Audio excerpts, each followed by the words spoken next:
네, 이번에는 중앙재난안전대책본부 연결해서 코로나19 관련 정부 대책들 알아보겠습니다. 우선 아동수당을 추가 지급한다는 지원책이 나와 있는데요.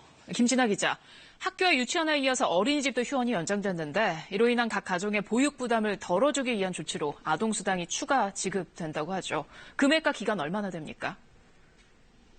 네, 우선 현재 아동수당을 받고 있는 대상자들에게 추가 수당을 지급한다는 방침입니다. 1인당 한 달에 10만 원씩 모두 넉 달 동안 40만 원이 추가로 지급됩니다. 코로나19로 인한 계약 연기와 휴원이 길어지면서 각 가정의 돌봄 부담을 완화하기 위한 조치라는 게 정부 설명입니다.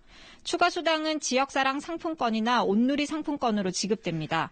긴급 돌봄 시간도 현행 오후 5시에서 오후 7시까지로 2시간 늘어납니다. 한편 계약 연기로 인해 아이들이 학원으로 몰리는 것을 막기 위해 정부는 학원 휴원을 적극 지원하고 문을 여는 경우 집중 점검을 벌여 방역 상태 등을 확인하기로 했습니다.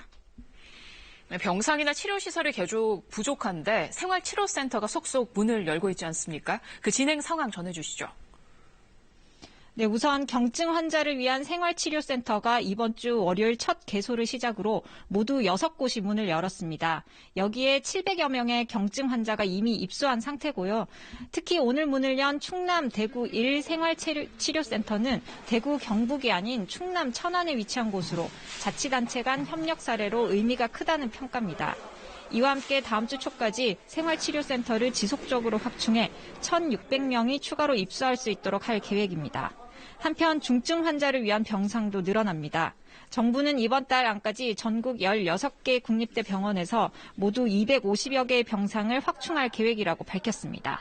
지금까지 중앙재난안전대책본부에서 KBS 뉴스 김진아입니다.